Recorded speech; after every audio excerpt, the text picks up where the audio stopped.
उन्नाव में जाली नोट छापने और तस्करी करने वाले गिरोह का भांडाफोड़, 2 आरोपियों को किया गया गिरफ्तार। जी हां, आपको बताते चले खबर उन्नाव से है, जहां जनपद के अरौसा थाना पुलिस और एसओजी टीम ने जाली नोट छापने और तस्करी करने वाले गिरोह का भांडाफोड़ दिया। साथ ही 2 आरोपियों को गिरफ्तार किया गया। पुलिस अधीक्षक के निर्देश और अपर पुलिस अधीक्षक व क्षेत्राधिकारी बांगरमऊ के पर्यवेक्षण में की गई कार्रवाई के दौरान आरोपियों से 2,95,800 रुपये के जाली नोट और नोट छापने के उपकरण बरामद किए गए। गिरफ्तार आरोपियों की पहचान मोहम्मद शोएब फुरकान के रूप में हुई है। इनके पास से 500 रुपये के 394 और 100 रुपये के 988 जाली नोट बरामद हुए हैं। साथ ही एक printer, monitor, Samsung CPU, HP laptop, wifi modem, paper cutter और अन्य उपकरण भी बरामद हुए हैं। बता दें कि पुलिस के अनुसार आरोपी प्रिंटर और लैपटॉप की मदद से जाली नोट तैयार करते थे और फिर उन्हें दुकान में चलाते थे। यह गिरोह लखनऊ के हाजी सलीम कॉम्प्लेक्स में रहकर अपना अवैध धंधा चला रहा था।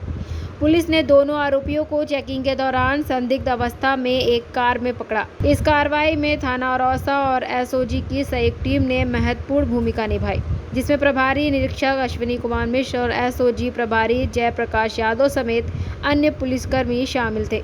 पुलिस ने किस तरह की क्या कुछ बरामद हुआ है, क्या कुछ कार्रवाई की है? देखिए, ये थाना औरास व एसओजी टीम के द्वारा 2 इसमें अभियुक्तों को गिरफ्तार किया गया है, जिसमें एक का नाम मोहम्मद शोएब और दूसरा फुरकान है।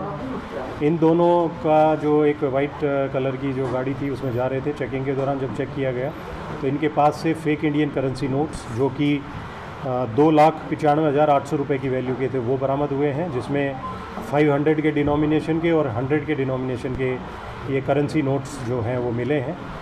इनसे कब्जे से इनसे हाई क्वालिटी एक स्कैनर, प्रिंटर जो है वो भी बरामद हुआ है। उसके साथ साथ इनके पास लैपटॉप, कटर्स और अन्य भी उपकरण बरामद हुए हैं जो कि ये फेक इंडियन करेंसी नोट्स बनाने में यूज़ करते थे। इनसे जो इनिशियल पूछताछ हुई है उसमें ये तथ्य प्रकाश में आए हैं कि इनके द्वारा जो ऑन डिमांड ये फेक इंडियन करेंसी नोट्स तैयार किए जाते थे और 1 लाख जो फेक इंडियन करेंसी नोट्स हैं उसके बदले में ये 30,000 जो ओरिजिनल इंडियन करेंसी नोट्स हैं वो लेते थे और फिर ये तैयार करते थे ऑर्डर पे, चाहे वो 500 रुपीज़ के हों, 100 रुपीज़ के और 200 रुपीज़, उसके नोट्स की जो फेक इंडियन करेंसी हैं वो तैयार करके ये ऑर्डर पे देते थे। इससे जो इंटेरोगेशन में कुछ और तथ्य भी प्रकाश में आए हैं, वो भी डिटेल में जो चीज़ें हैं अभी इंटेरोगेशन में, क्योंकि इनिशियल स्टेज में है कि इन्होंने कहाँ और सप्लाई किया। इनिशियल पूछताछ में ये भी इन्होंने बताया कि पिछले 3-4 महीने से ये काम कर रहे थे। तो इसमें और कौन लोग इन्वॉल्व हैं, इन्होंने ये कहाँ से ये काम सीखा, क्योंकि इन्वेस्टिगेशन अभी इसमें चलेगी तो उसमें जो तथ्य प्रकाश में आएंगे उसके बारे में फिर आपको अवगत करा देंगे। कोई आपराधिक इतिहास भी मिला है इससे पहले? अभी तक की जानकारी में नहीं है, बट इनका हम चेक करवा रहे हैं कि पहले भी ये किस अन्य जनपदों, क्योंकि एक इसमें हरदोई और दूसरा लखनऊ का रहने वाला है, तो वहाँ से भी हम चेक करवा रहे हैं कि पहले भी इनके द्वारा इस तरह के आपराधिक कृत्य में ये सम्मिलित थे या नहीं। वो चीज़ें देखिए, जैसे क्योंकि इंटेरोगेशन में अभी कुछ तथ्य आए हैं उनको हम डेवलप कर रहे हैं, तो कौन है, कहाँ से सीखे और इतने परफेक्शन के साथ कैसे ये तैयार कर रहे थे, वो चीज़ें जैसे जैसे हमारे संज्ञान में आएंगी और जो लोग अन्य इन्वॉल्व होंगे उनके विरुद्ध भी हम कार्रवाई सुनिश्चित करेंगे। ये लोग करते क्या और कैसे लोगों को ट्रैक करते थे, कैसे माल सप्लाई करते थे? देखिए, जैसे मैंने बताया, ये लोगों को डिमांड बेस्ड वो करते थे, तो क्योंकि फेक इंडियन करेंसी सप्लाई करने के लिए पहले ग्राहक ढूंढते थे और उनको बताते थे कि 30,000 रुपये में हम फेक इंडियन करेंसी 1 लाख देंगे।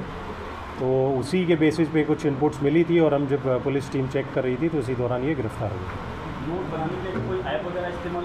नहीं, ऐप नहीं, जो इंडियन करेंसी नोट्स हैं उनको स्कैन करके, जैसे मैंने बताया कि हाई क्वालिटी स्कैनर इनके पास से मिला है, उसको स्कैन करके, और जो नोट्स मिले हैं वो भी सेम सीरीज़ के हैं, इनके लैपटॉप से भी वो एविडेंसेस हमें मिले हैं।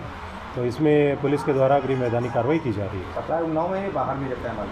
जैसे मैंने बताया कि ये लखनऊ और हरदोई के रहने वाले हैं। अभी क्योंकि इनिशियली इन्होंने बताया कि ये उन्नाव की तरफ सप्लाई करने आ रहे थे, तो हो सकता है इन्होंने अन्य जनपदों में भी की हो, तो वो चीज़ें भी हम साक्ष्य जुटा रहे हैं और उसमें कार्रवाई की सुनिश्चित करेंगे। इसमें जो पुलिस टीम, एसओजी टीम और थाना पुलिस टीम को मेरी तरफ से 25,000 रुपीज़ का जो रिवॉर्ड है वो दिया गया। जिला उन्नाव से दीपक सिंह की रिपोर्ट।